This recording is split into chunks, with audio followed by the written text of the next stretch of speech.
কাকিমা, আর একটু সহ্য করো বাবু, আমার তার সইছে না। তুমি চিত হয়ে শুয়ে পড়ো, আমি বাকি যা করার করছি। সেদিন রাতে যা হলো তা কোনো দিন ভুলব না। আমি ঋষি, এই বয়সেই প্রেমে ছ্যাঁকা খেয়ে বসেছি।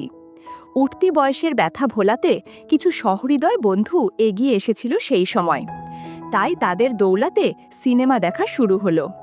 সেই বয়সে সিনেমা দেখে কি অনুভূতি হয় সেটা নিশ্চয়ই বলে দিতে হবে না। ভগবানকে মানত পর্যন্ত করলাম 10 টাকার, যাতে কারো সাথে বন্ধুত্ব করতে পারি। এই রকমই সমমনোভাবাপন্ন বন্ধুর সাথে একদিন একটা মেয়ের বাড়িতে গিয়ে ঢুকলাম, যে কিনা টাকা দিলেই গাড়ি চালাতে দিবে। মোটামুটি ফর্সা একটা মেয়ে পছন্দ করে তার সাথে গিয়ে ঢুকলাম তার ঘুপচি ঘরে। 100 টাকায় বায়না করলাম, আগেই টাকা নিয়ে নিল সে। তারপর সোজা গাড়ি চালাতে শুরু করলাম। এটা ছিল জীবনের প্রথম অভিজ্ঞতা। যদিও প্রথমে একটু শব্দ করছিল, তারপর দেখি পাশের ঘরে চলা একটা গানের সাথে গলা মিলিয়ে গুনগুন করছে। ভাবেছিলাম কত কিছু, কিন্তু তা আর হলো না। কোনো আনন্দই পাচ্ছিলাম না। মনে হলো 100 টাকা পুরোটাই জলে গেল। ঢিলে ঢালা হলে যা হয় আর কি। মনে মনে প্রতিজ্ঞা করলাম যে আর এ মুখ হব না। কে আর শোনে কার কথা। আরও বেশ কয়েকবার গেলাম স্বেচ্ছায়, কিন্তু সেই জিনিসও বারবার।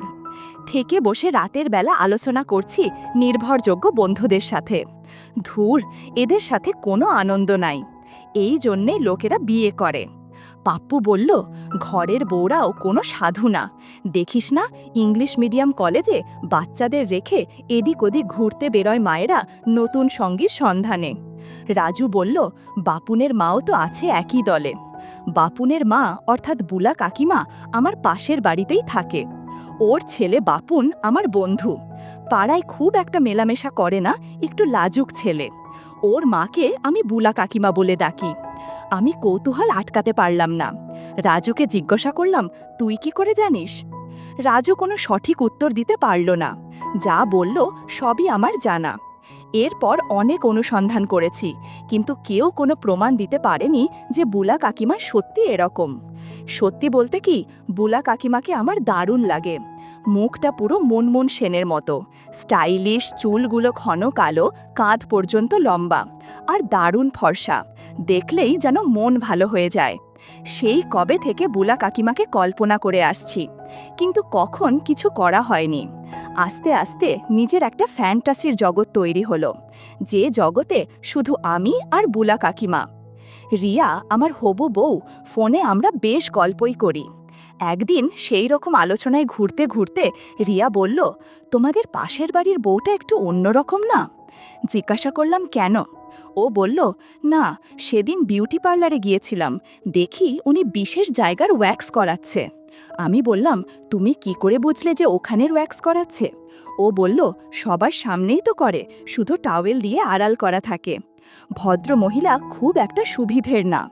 আমি বললাম, যেন? ও বলল, আমি দেখেছি অনেক দিন গড়িয়াহাটে কয়েকটা ছেলের সাথে। বেশিরভাগ ওই সব ছেলেদের সাথে ঘোরে উনি। দেখো, তোমার তো পাশের বাড়ি, তোমার ওপর আবার নজর না পড়ে। আমি যা পারবো না, হয়তো উনি দিয়ে দেবেন তোমার পছন্দের জিনিস। দারুণ লাগবে তোমার, বলে খিলখিল করে হেসে উঠল আর ফোন কেটে দিল। সন্ধেবেলা ঠেকে বসে আছি, দেখি বাপুন কোথাও বেরোলো। আমি সবাইকে বললাম যে দাঁড়া, একটু ঘুরে আসি। সোজা বুলা কাকিমার বাড়িতে চলে গেলাম। দরজায় নক করতেই বুলা কাকিমা দরজা খুলে আমাকে দেখে একটু অবাক হলো। বলল, কি রে, কি ব্যাপার? আমি বললাম, কাকিমা, বাপুর নেই? কাকিমা বলল, না, ও তো কম্পিউটার ক্লাসে গেছে। আমি বললাম, আমার একটা বই দরকার ছিল ওর থেকে। কালকে একটা টিউশনি আছে, তাই ভাবছিলাম একটু রিভিশন দিয়ে নেই। কাকিমা বলল, তো বাপুন ফিরে আসুক, তারপরে আসিস। বুঝলাম কাকিমা সহজে রাজি হবে না, তাই সেখান থেকে ফিরে এলাম। রাতে আবার উঁকি দিলাম। এবার বাপুন ঘরেই আছে। আমাকে দেখে বাপুন বলল, আয় আয়, ভেতরে আয়। বুলা কাকিমা একটা হালকা নাইটি পরে আছে। কেমন যেন একটা অনুভূতি হলো। আমি পা তুলে ক্রস করে বসলাম। কাকিমা কিছু বুঝল কিনা জানি না, তবে কাকিমা একটা ওড়না জড়িয়ে নিল। মনে মনে বললাম, বাইরে পূজা, ভেতরে খেলা, মুখে মেলা। কিছুক্ষণ আলোচনা করে বেরিয়ে আসছি। কাকিমা গেট দেওয়ার জন্য নিচে নেমে এলো আমার পিছন পিছন। বাপন বসে টিভি দেখছে। আমি গেটের কাছে এসে ঘুরে দেখলাম কাকিমা আমাকে কেমনভাবে দেখছে যেন। মনে হয় জাদুর লাঠি দেখে ফেলেছে।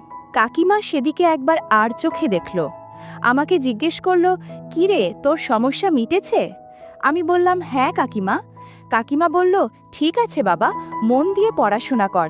আমার ছেলে তো পড়তেই চায় না।" মনে মনে বললাম, ধুর ধুর বাবা বলে দিল।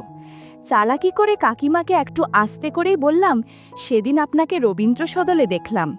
কাকিমা একটু চমকে বলল, "হ্যাঁ, একটা বিয়েবাড়ি যাওয়ার ছিল। তুই কি করছিলি? গার্লফ্রেন্ড নিয়ে গেছিলি নাকি?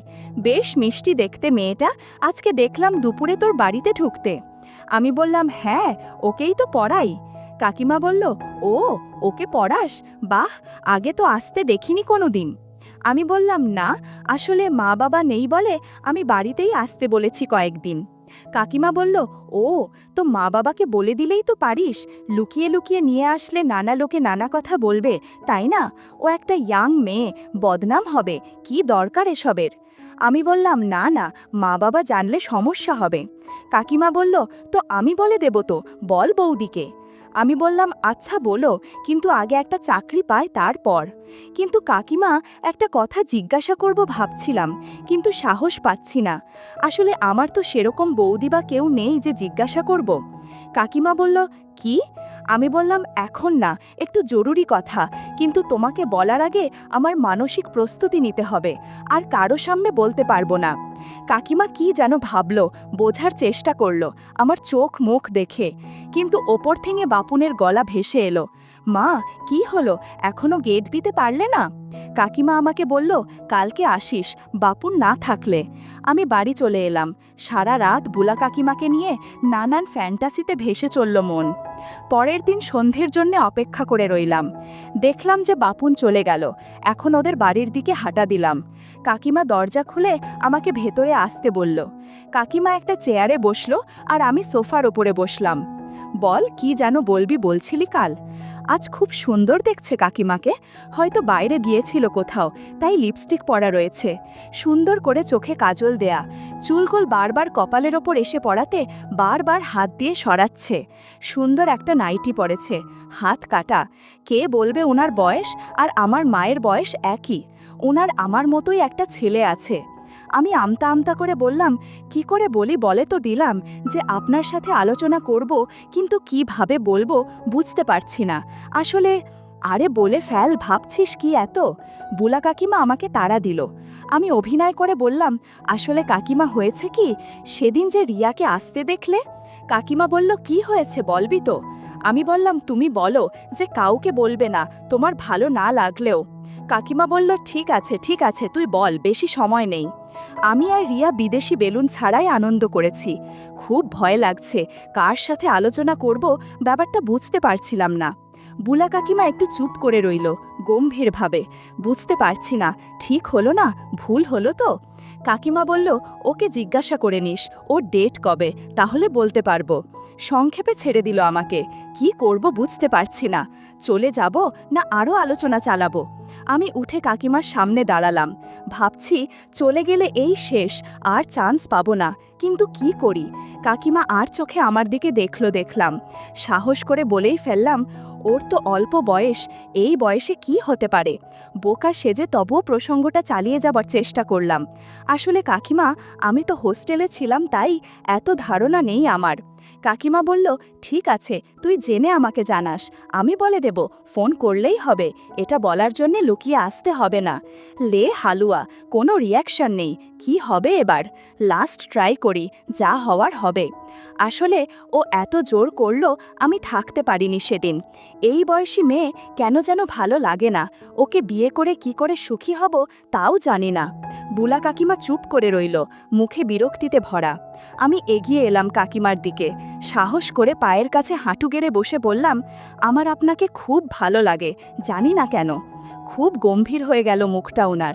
আমি তাও বলে চললাম, "আমি সব সময় আপনাকেই কল্পনা করি।" তারপর একটু ছক করে বললাম, "পাড়ার ছেলেরা আপনার সম্বন্ধে খারাপ কথা বললে আমার খুব কষ্ট হয়, জানি না কেন।" বুলা কাকিমা থম মেরে আছে, মুখে চোখে বিরক্তি। আমিও নাছোড়বান্দা। আমি উনার কোলে মাথা রেখে বলে চললাম যে, যাই বলুক, আমার আপনাকে ভালো লাগে, আপনার নাও লাগতে পারে। আপনি রাস্তা দিয়ে হেঁটে গেলে আমি অপলকভাবে তাকিয়ে থাকি। আবার ছক করে বললাম, সেদিন রবীন্দ্র সদন থেকে আপনি একটা ছেলের সাথে চলে গেলেন।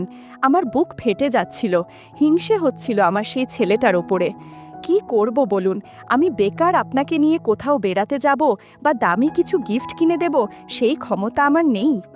আমি অনেক আশা নিয়ে বোলা কাকিমার দিকে তাকালাম, দেখি মুখে চোখে সেই একই বিরক্তি। মনে মনে বললাম, এ তো সাধু সেজে লাভ নেই, সব জানি আমি। কোনো উপায় না পেয়ে জাদুর লাঠি তার হাতে দিলাম, তবুও কোনো উত্তর নেই। আর কোনো উপায় না পেয়ে আমি বেরিয়ে এলাম বুলা কাকিমার বাড়ি থেকে। ঠেকে বসে কি করলাম সেটা ভাবতে ভাবতে বহুদিন কেটে গেল। আমার ফ্যান্টাসি রয়ে গেল। দ্রুত রিয়ার সাথে বিয়ে ঠিক হয়ে গেল। আমিও ভাবলাম, আর কতদিন এইভাবে থাকা যায়, ঘরেই নিয়ে আসি ওকে। বৌভাতের দিন বুলা কাকিমা এলেন। সেই ঘটনার পরে আমিও এড়িয়ে যেতাম, আর উনিও আমাকে এড়িয়ে যেতেন। আজ আমাকে একা পেয়ে আমার কাছে এসে বলল, সেদিন রিয়ার ঘটনাটা নিশ্চয়ই সত্যি ছিল না, তাই না? আমি খুব লজ্জায় পড়ে গেলাম। উনি আমাকে বুঝে ফেলেছেন পুরোপুরি। আমি হাঁ করে ওনার দিকে তাকালাম। কাকিমা বলল, এখন রিয়ার সাথে বিয়ে হচ্ছে, এখন আর সমস্যা হবে না। ভালোভাবে গাড়ি চালাস আর বিদেশি বেলায় সাথে রাখিস। কাকিমার কথা শুনে আমি নিজের কানকে বিশ্বাস করতে পারছিলাম না। এবার যা, তোর বউ আবার সন্দেহ করবে যে আমার সাথে কি ফিসফিস করছিস। আমার মাথার মধ্যে বুলা কাকিমা ঘুরছে। এরম বাউন্সার দেবে ভাবিনি, একদম মাথায় বল লাগলো। রিয়ার দিকে তাকিয়ে দেখি ও পরীর মতো সেজে ওর বান্ধবীদের সাথে হাসি ঠাট্টা করছে, মাঝে মাঝে আমার দিকে তাকাচ্ছে। এখনও সেরকম ভিড় হয়নি, পাড়ার লোকজন তো আস্তে আস্তে প্রায় 9টা বাজবে। বুলা কাকিমা আজকে বেশ গুছিয়েই এসেছেন মনে হয়। আরও 2-1 পরিচিতকে পেয়ে বুলা কাকিমা সেদিকে ভিড়ে গেল। আমি আর চোখে বারবার দেখতে শুরু করলাম। আজ আমার ফুল সজ্জা, একদিকে নতুন বউ, একদিকে কাকিমা। কাকিমা আজকে দারুণ সেজেছে, সবুজ একটা বেনারসি পরেছেন, সাথে স্লিমলেস ব্লাউজ। আমার মায়ের পাশে দাঁড়িয়ে আছেন উনি, দেখে মনে হচ্ছে যে রিয়ার কোনো বান্ধবী। রিয়াকেও আজ ডানাকাটা পরি ছাড়া আর কিছুর সাথে তুলনা করা যায় না। কলকাতার টপ মেকআপ আর্টিস্ট ওকে আজ যত্ন করে সাজিয়েছে। কিন্তু আমি ঘুর করতে শুরু করলাম বুলা কাকিমার আশেপাশে। বুলা কাকিমা সেটা বুঝেও আমাকে প্রশ্রয় দিচ্ছিল।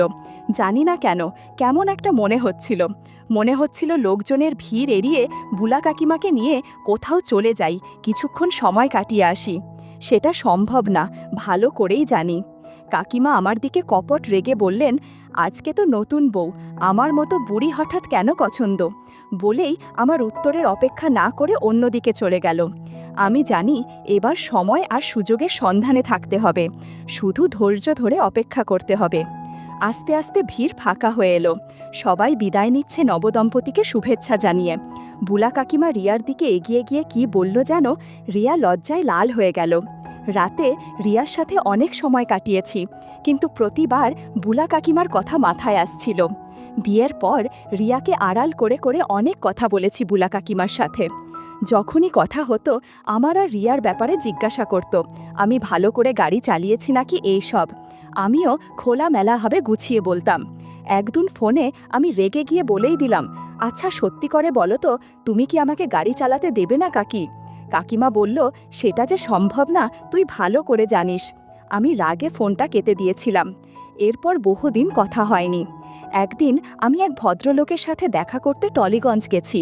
ফেরার সময় দেখি একটা অটোতে করে বুলা কাকিমা ফিরছে। আমাকে দেখে অটো থামিয়ে আমাকে উঠতে বলল। আমি উঠব না, তাও জোর জার করে অটোতে উঠালো। অটোওয়ালাকে বলল, ভাই গলফ ক্লাবের দিকে নিন তো। আমরা গলফ ক্লাবের নির্জন রাস্তা দিয়ে হাঁটা শুরু করলাম। কাকিমা প্রথমে বলল, রেগে আছিস কেন? নানা কথাবার্তায় রাগ কমল। ঠিক হলো যে যখন সুযোগ হবে বুলা কাকিমা আমাকে ডাকবে। একদিন কাকিমা ফোন করে বলল, আমার বাড়িতে আয়। আমি 6-9 চিন্তা না করে সিঁড়ি দিয়ে উঠলাম। দরজা নক করতে বুলা কাকিমা দরজা খুলে দিল।